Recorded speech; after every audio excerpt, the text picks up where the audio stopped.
El colectivo Postscriptum, dentro de la serie de entrevistas Parole d'auteur, tiene hoy el honor de entrevistar al escritor madrileño Ángel Zapata.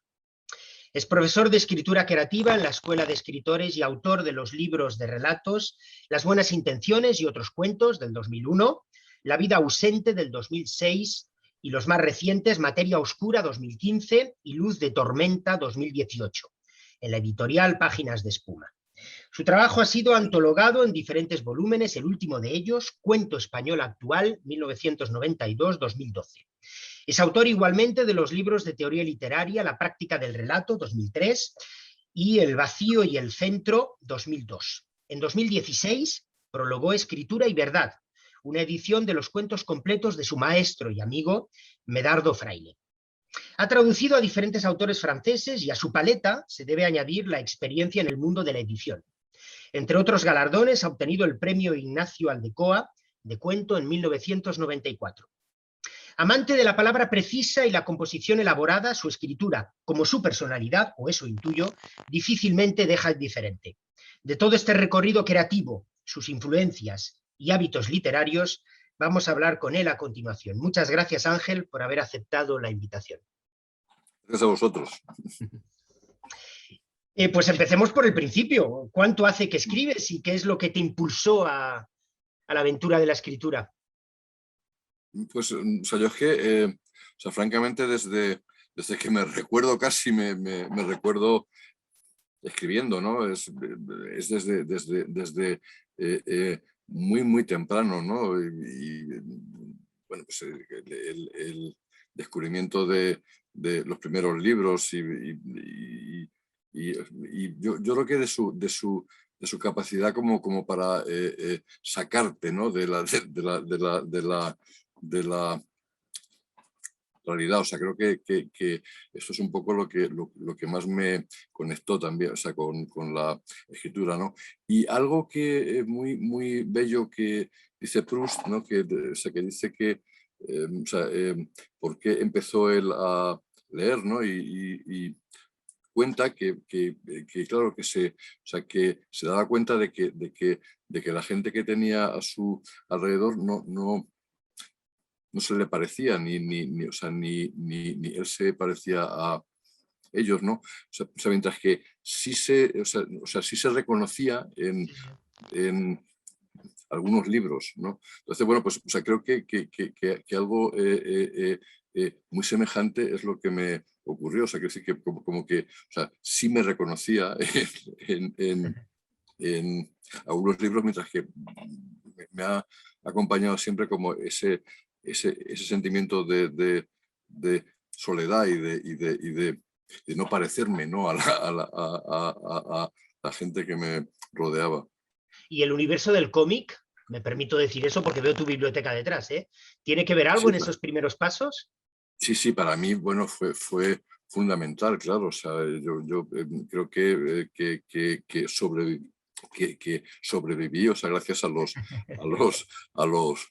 cómics, vaya, o sea, eran esos, o sea, eran como vías de escape de la realidad. Hay una cosa muy bonita también que dice Baudelaire, ¿no? Que dice o sea, que se debería incluir entre los derechos humanos el derecho de irse, ¿no?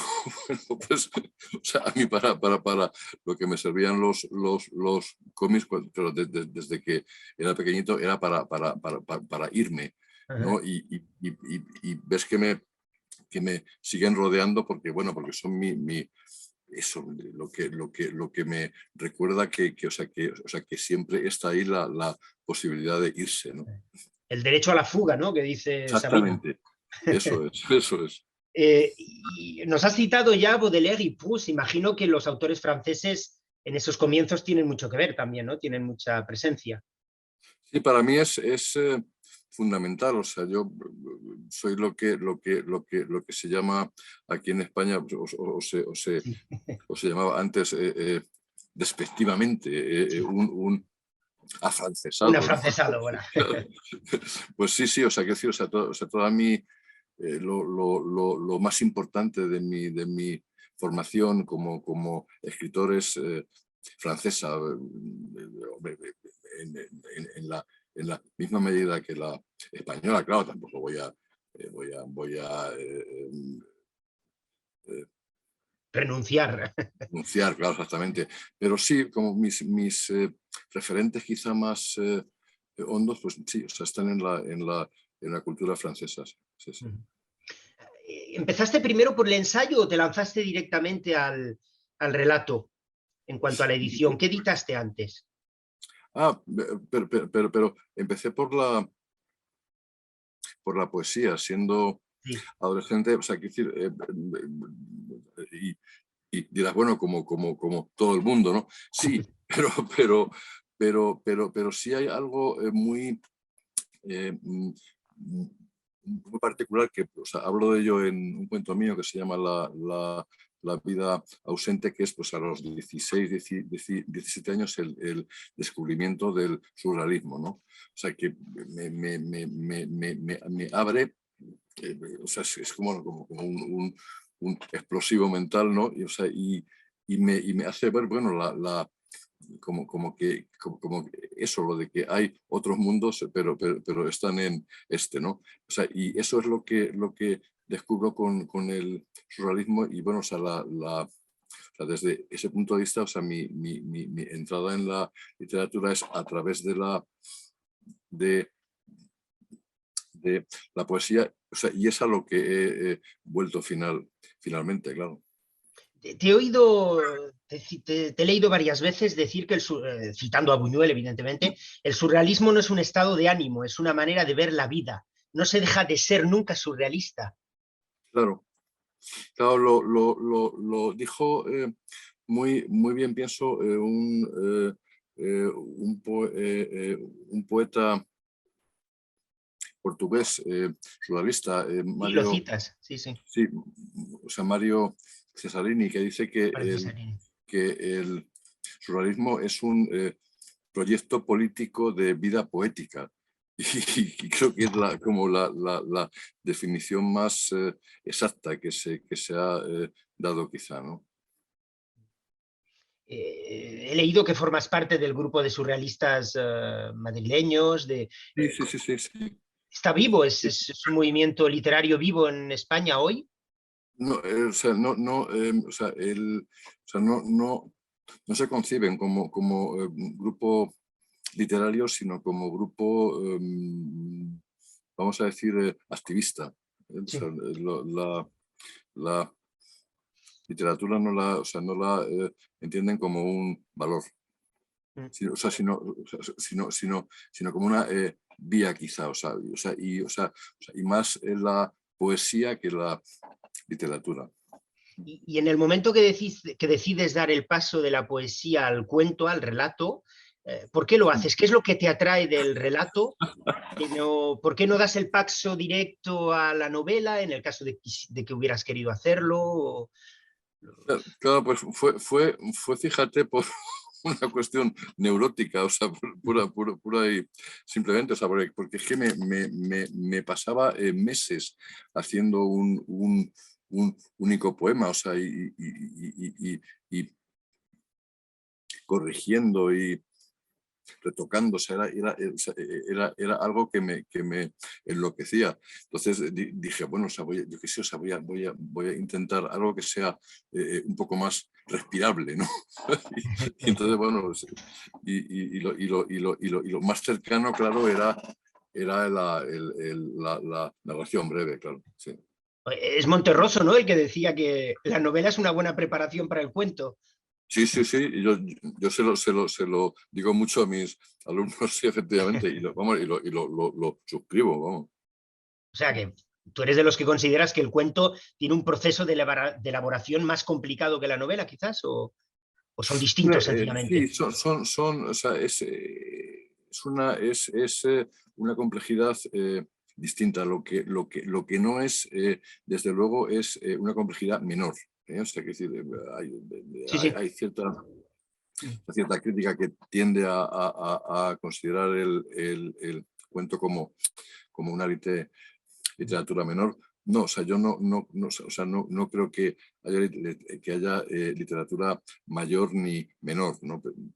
Sencillamente, bueno, eso, o sea, es otro tipo de complejidad. Sí, En en tus relatos, como en todos los relatos bien elaborados, el relato corto, el silencio, lo que no se dice, tiene tanta fuerza o tanto valor como lo que se dice.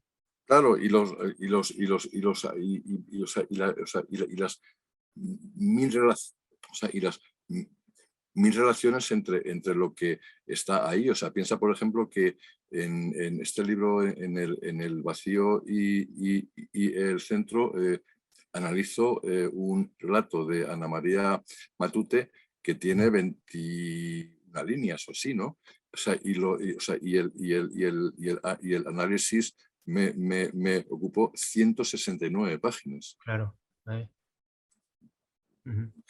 Sabiendo o sea, lo que está complicado en todas esas operaciones.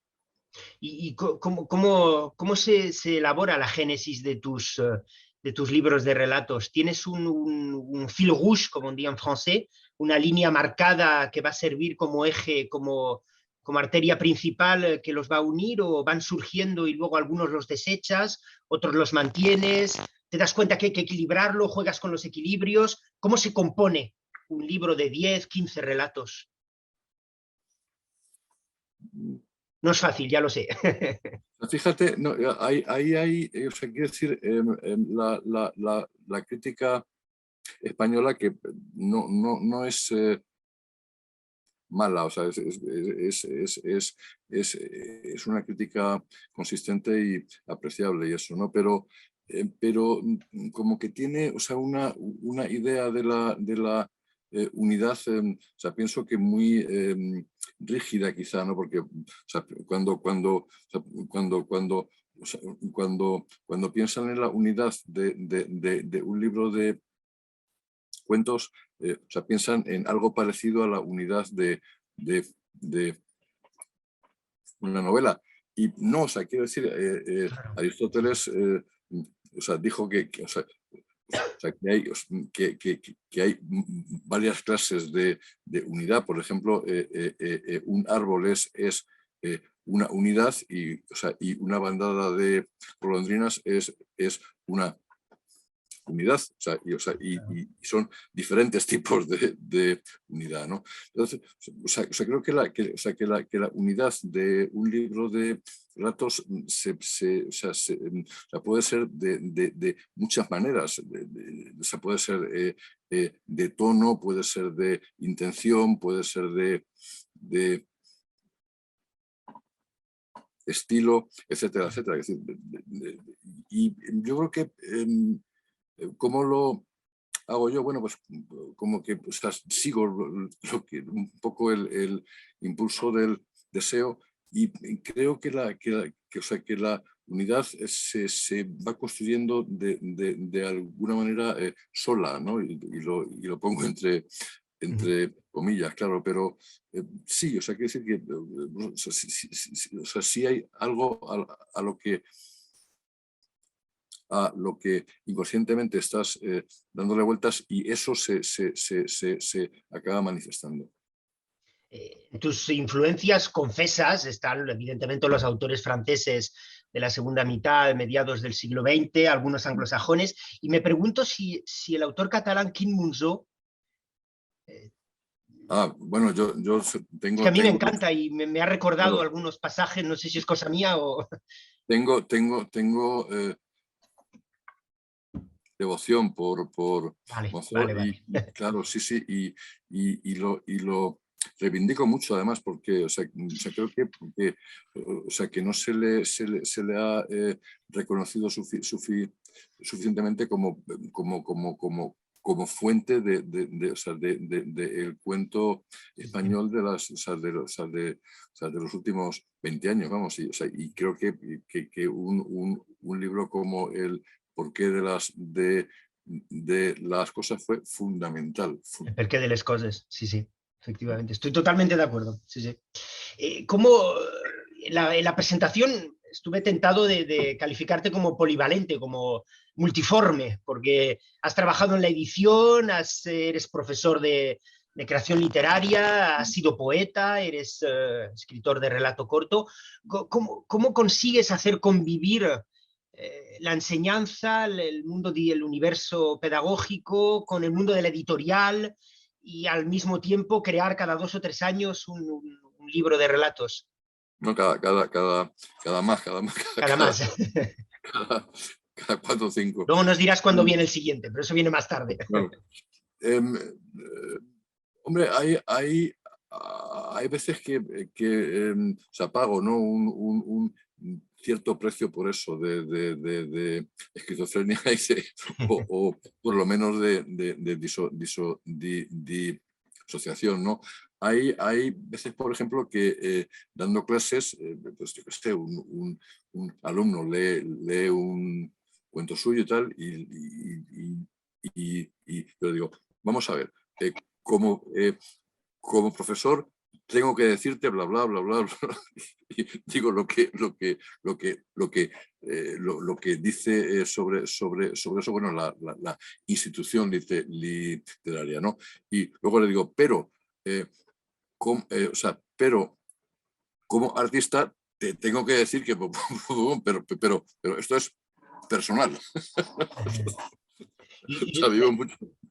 ¿Las chicas y chicos que tienes en la escuela se ven más atraídos por la novela o por el relato? ¿Sigue existiendo el boom del relato? Porque yo me acuerdo que cuando vivía en España, en Barcelona, hubo un auténtico boom del relato. O sea, todos querían escribir relatos. ¿Sigue existiendo esa querencia en los estudiantes de creación? ¿O la novela ha tomado ya...? Esto fíjate que lo vivo como una gran pérdida, ¿no? Lo de que, o sea, que se haya convertido la novela, o sea, no solo en el género hegemónico, sino en un género casi exclusivo, porque hay muchísimos libros que para mí son referencias, o sea, y que pertenecen a géneros que ya no se practican. O sea, pues, que sé, pues como la monografía, por ejemplo, estos libros que tiene Gómez de la Serna sobre, o sea, sobre el circo o sobre el rastro, ¿no? O yo qué sé, las ciudades invisibles de Italo Calvino. O sea, ¿a qué género pertenece eso? Bueno, pues es un género difuso, ¿no? Y es como que si no haces novela, te cuesta muchísimo ser percibido como escritor, ¿no? Y es muy empobrecedor. Eso me hace pensar en qué hubieran hecho las autoras y los autores de las vanguardias con las nuevas tecnologías de hoy, a nivel de creación literaria. ¿Qué relación tienes tú con las nuevas tecnologías en cuanto a creación literaria? Me han pillado tarde. No, hombre, no. No, porque la forma breve se ha enriquecido en Sí, estos sí, sí, últimos sí. 20 años. Sí, no, y Me refiero a hasta eso, yo. sí, sí. Sí, o sea, yo creo que, bueno, y un poco el especialista de esto que es aquí en España, Fernando Valls, o sea, estaría de acuerdo con ello, ¿no? Que parte de que se haya consolidado el microrrelato como género, tiene que ver con esto, o sea, con las redes y con las nuevas tecnologías, sí, sí. Pero no sé, o sea, me costó mucho pasar incluso de la escritura manual al ordenador y eso, y bueno, lo medio manejo y tal, y me divierto en Facebook de vez en cuando, pero no tengo así una gran relación con las nuevas tecnologías y eso. ¿Y en qué medida el cine y la televisión o las series tienen un peso en tu ficción? Pienso en el cómic, ¿eh? Pienso en el cómic otra vez, en las Sí, series, sí, en ese sí. universo que Claro, parece que has creado alrededor tuyo. claro, o sea, todo o sea, lo que se llama la cultura popular, ¿no? Además, o sea, Popular pop, sí, sí. o sea, creo que esa distinción entre alta cultura y cultura popular es muy, muy Sí. discutible, lo que estaría de pero también con Luis Alberto de Cuenca, o sea, o sea, con el que tengo amistad y lo hemos hablado mucho y nos regalamos tebeos, ¿no? Es decir, o sea, no hay un corte entre alta cultura y literatura popular, sino eso, o sea, sino una gradación, o sea, o sea, y hay obras maestras de la literatura o sea, que son cultura popular. Se piensa, por ejemplo, en Crónicas Marcianas de Ray Bradbury, ¿no? Sí, sí, claro. O sea, que apareció en Pulps, ¿no? Sí, sí, en Pulp, tout à fait. No, ¿Cómo ha cambiado la recepción del cómic en España en estos últimos años? ¿Eh? ¿Cómo ha ganado en prestigio? sí, Comparado sí, sí, con sí, sí. Francia o Bélgica o incluso Argentina. Ese- Sí, en Francia o sea, no se ha prestigiado y eso. Sí, sí, pero el prestigio viene de muy atrás, me refiero a eso. Quiero decir, es Vale, ya, histórico. claro, claro, Me claro, pues refiero a eso. fíjate En Bélgica, la sí, tradición que tiene Francia, Bélgica o claro. incluso Argentina es mucho más importante que la que históricamente tiene España. Y lo que me llama la atención es que ahora varios autores reivindican esa cultura pop, esa cultura del Sí, cómic sí, sí, de sí. los años 60, 70, y es interesante porque enriquece mucho más la ficción de hoy. Claro, pero fíjate, pero por hacer de abogado del diablo, ¿no? Me pregunto o sea, si al ganar prestigio no pierde aura. Bueno, pero eso, claro, eso es aplicable a tantas cosas. No, no, tienes razón, sí, sí. Puede ser. Sí, sí. Claro, porque estos te veo, ¿no? Sí, sí. Que tengo por aquí eran, o sea, eran tebeos, ¿no? No sé, Sí, sí, claro, claro. Sí, sí. no eso tan serio que es un cómic, ¿no? No sé. Sí, sí, claro, sí, sí, es verdad. En España todavía hay una generación que los llama tebeos. Correcto, Sí, sí, sí, sí. sí, sí, sí. Eh, una pregunta sobre, cuando escribes, ¿piensas en el lector o lectora o te abstraes por completo del hecho de ser leído? Mm, Creo que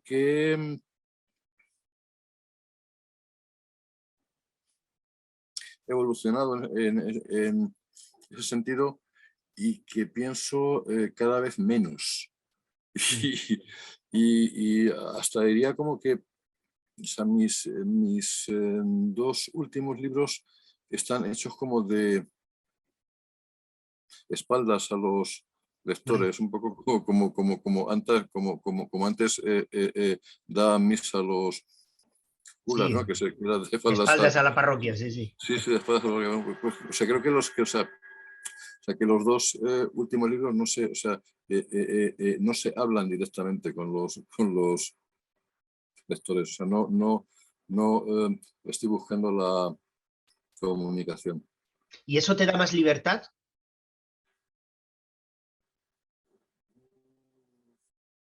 Más libertad. Es una buena pregunta. No, para mí es como, bueno, como que no encuentro un código común entre, o sea, entre lo que yo quiero decir, o sea, y Ujú, la sociedad para la que estoy escribiendo. ujú. ¿Y qué tipo de lector eres? ¿Qué tipo de lector te marcas unas lecturas entre comillas obligatorias o Ahora creo que, o sea, creo que ya soy un lector senil. Sí, y eso porque en qué consiste? ¿Eso en qué consiste? o sea, en que releo, David, David. insis- y, insistentemente, o sea, los libros que me han inflamado, ¿no? Y lo que sale, alguna cosa, pero no sé, es que o sea, no me da, o sea, la cuestión es que, o sea, que no me da lo mismo que, o sea, que todos esos otros, otros libros que he leído ya. Entonces, o sea, vuelvo sobre ¿Tienes, ellos una vez y otra vez. ¿Tienes alguna obra a la que vuelves con cierta asiduidad, una especie de piedra roseta a la que sabes que siempre puedes volver para reconciliarte con la literatura o inspirarte? O... Sí, varias. Tengo, yo qué sé, o sea, muchos libros fetiche y que cuando, porque, o sea, voy apuntando los libros que leo cada año y eso, y hay unos que son que o sea, vuelven. Ahí está este, por ejemplo, que lo sigo por aquí, el de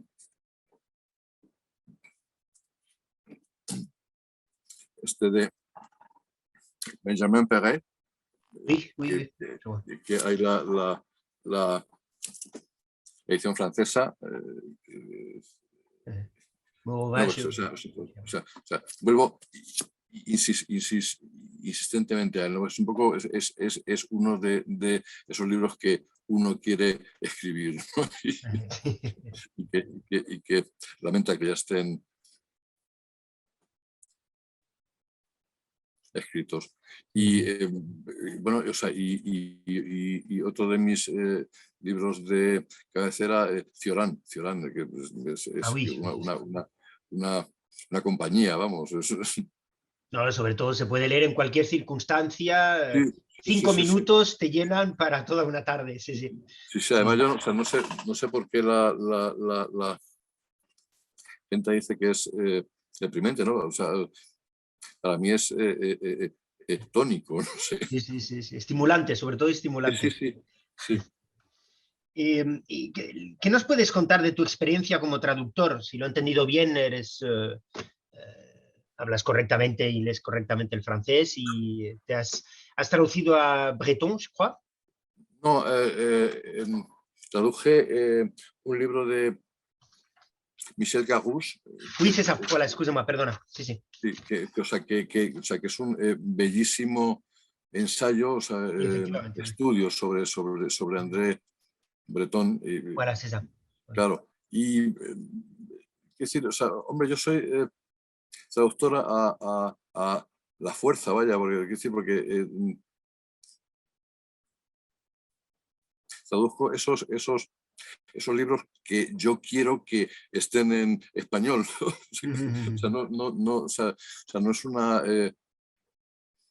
vocación particular, sino que me resulta flagrante o sea, o sea, que haya ciertos libros o sea, que no se han traducido y eso, ¿no? O sea, traduje, por ejemplo, lo que pasa que ese o sea, no lo he conseguido publicar o sea, aún, las barricadas misteriosas de Maurice Blanchard, que me parece bellísimo libro, ¿no? Y Louis Janobert, ¿no? Oui, Sí, también. sí, sí, Louis Janobert, sí, oui, sí, lo había leído en algún sí, lado. sí, sí, sí, ¿Y sí, sí. qué aprendizaje guardas qué recuerdo guardas de ese proceso de traducción?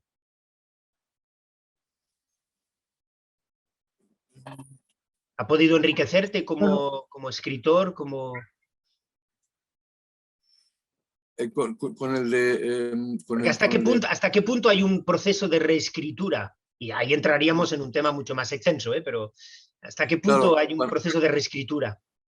claro, cuando escribía, por ejemplo, el último libro, el de Luz de Tormenta, Luz de tormenta. mm, es- estaba traduciendo el libro de Blanchard y, o sea, y todos los días traducía un poema de Blanchard y luego escribía yo. Entonces, ahí sí hubo Una cohabitación entre el... sí, muy intenso y creo que como que hasta un cierto decalaje, ¿no? Sí, sí. O una impregnación y eso, sí, muy fuerte. Porque, a mí no me importa, o sea, no he sentido nunca eso de las angustias de la angustia Página en blanco. de las influencias y eso, ¿no? Al contrario. ¿Y cómo gestionas la página en blanco? La angustia de la página en blanco, si es que la has sufrido. Es que creo, o sea, creo que se lo digo a veces a los alumnos cuando me dicen que están bloqueados y tal. Yo creo que, o sea, que esta idea del bloqueo del escritor, o sea, tiene que ver como con una concepción productivista y industrial Sí, sí, de sí, sí. la, de la creación, ¿no? O sea, la creatividad o sea, tiene que ver o sea, con el alma, con lo femenino, o sea, y le hace falta como tiempos de descanso y de barbecho y de gestación, ¿no? Entonces, sí, pues sí, pues hay veces que no sale nada bien, pero eso no es un bloqueo, o sea, es una condición para, para que, o sea, para que luego surja lo que está gestándose. Has evocado el alma femenina. Hay dos escrituras, la escritura masculina y la escritura femenina. ¿En qué medida tu obra ha sido marcada por el hecho de que seas un autor masculino? O sea, yo creo que sí hay una escritura que podríamos decir en posición femenina, que es la que no gira alrededor de un qué. ¿Sabes? O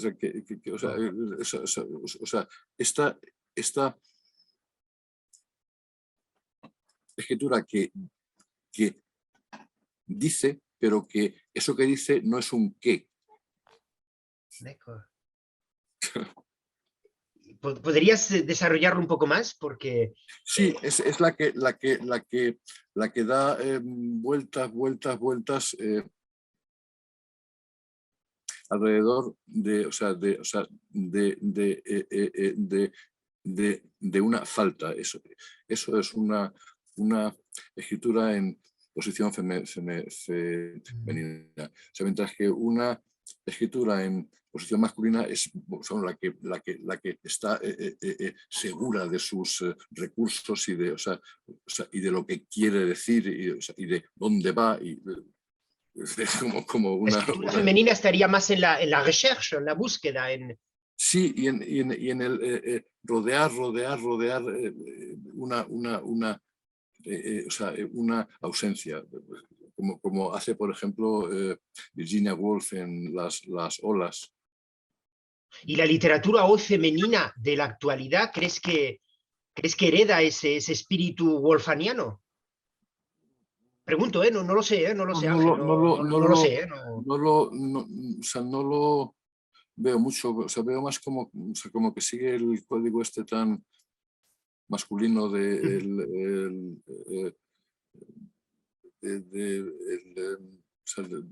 lo sólido, de lo consistente, de lo... No, pero, Y ya para acabar, ¿qué proyectos tienes? ¿Para cuándo otro relato? No digo novela, ¿eh? No, porque creo que no está en el programa, o no, quizás sí, si no, quizás nos lo dices, pero ¿para no cuándo creo, vamos, otro libro de relatos? ¿Te marcas unas fechas o no, depende de no, la inspiración? claro, o sea, me dejo ir, o sea, según, bueno, por lo que vaya apareciendo, ¿no? O sea, estoy trabajando en otro libro que es un libro gnóstico, ¿no? Y que es un poco, bueno, o sea, que sigue el ciclo ese que marcan materia oscura y luz de tormenta. Bueno, es un poco el libro que lo cierra o lo cierra por ahora, y que se llama Pleroma. Has evocado varias veces los términos neurosis, esquizofrenia y un poco a línea de lo que acabas de decir. ¿Ser escritor o ser surrealista tiene algo que ver con estos dos términos? Con la neurosis y con la esquizofrenia.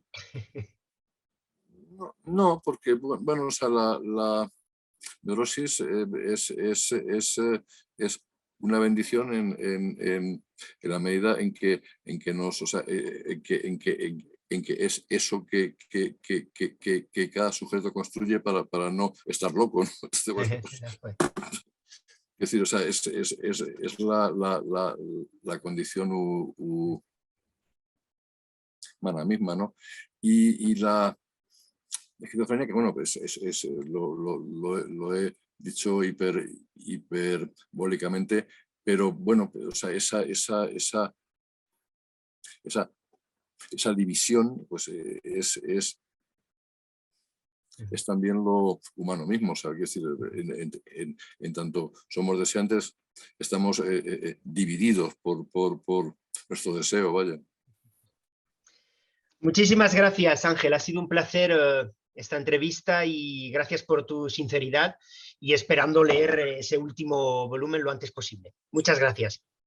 Gracias a vosotros.